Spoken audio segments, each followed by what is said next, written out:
മറ്റു പ്രധാനപ്പെട്ട വാർത്തയിലേക്ക് ഒരു രാജ്യം ഒരു തെരഞ്ഞെടുപ്പ് ബിൽ തിങ്കളാഴ്ച ലോക്സഭയിൽ അവതരിപ്പിക്കും. ബിൽ ചർച്ചയ്ക്കായി സംയുക്ത പാർലമെന്ററി കമ്മിറ്റിക്ക് റഫർ ചെയ്യും. മനു ഭരത വിവരങ്ങളുമായി ചേരുന്നു. മനു, എന്തായാലും ഒരു രാജ്യം ഒരു തെരഞ്ഞെടുപ്പ് ബിൽ തിങ്കളാഴ്ച ലോക്സഭയിൽ അവതരിപ്പിക്കാൻ പോവുകയാണ് അല്ലേ?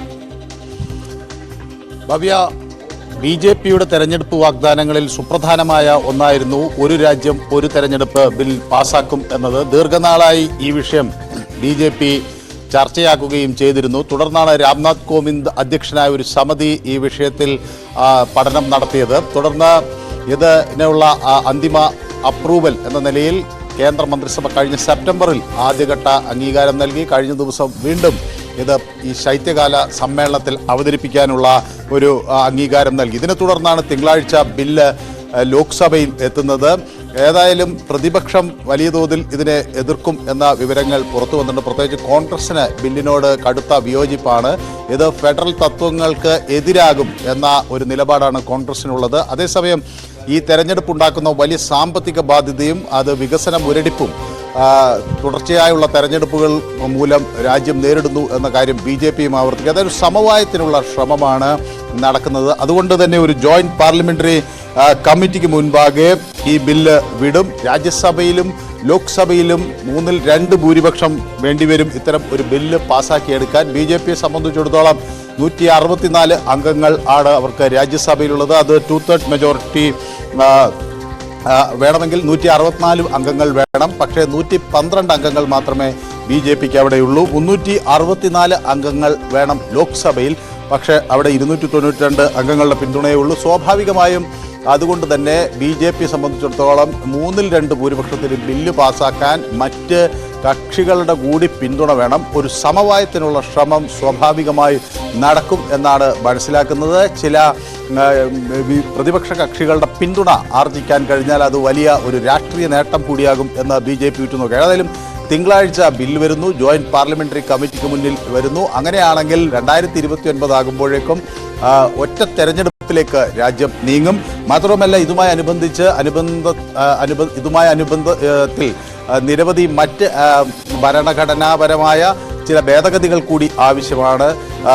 ആ കാര്യങ്ങൾ നോക്കും. ഭരണഘടനയുടെ പല വകുപ്പുകൾ, പ്രത്യേകിച്ച് 82A, 83, 2, 327 തുടങ്ങിയ വകുപ്പുകളിൽ ചില ഭേദഗതികൾ ആവശ്യമാണ്. യൂണിയൻ ടെറിട്ടറീസ് ആക്ട് ഭേദഗതി ചെയ്യണം. National capital territory of Delhi territory act ഭേദഗതി ചെയ്യേണ്ടി വരും. ജമ്മു കാശ്മീർ റീഓർഗനൈസേഷൻ ആക്ട് അങ്ങനെ മറ്റ് പല നിയമങ്ങൾ കൂടി ഭേദഗതി ചെയ്തുകൊണ്ടാകും ഈ ബില്ല് അവതരിപ്പിക്കുക. അത് വലിയൊരു രാഷ്ട്രീയ മാറ്റമായിരിക്കും രാജ്യത്തുണ്ടാക്കുക. തീർച്ചയായും. മനു, മറ്റൊരു പ്രധാനപ്പെട്ട കാര്യം, ലോക്സഭയിൽ തുടരുന്ന ഇന്ത്യൻ ഭരണഘടനയുടെ 75 വർഷത്തെ മഹത്തായ യാത്രയെക്കുറിച്ചുള്ള ചർച്ചയിൽ പ്രധാനമന്ത്രി ഇന്ന് സംസാരിക്കുമെന്നാണ് മനസ്സിലാക്കുന്നത്. എപ്പോഴത്തേക്ക് അദ്ദേഹം പാർലമെന്റിൽ സംസാരിക്കും? വിവരങ്ങൾ എന്തൊക്കെയാണ്?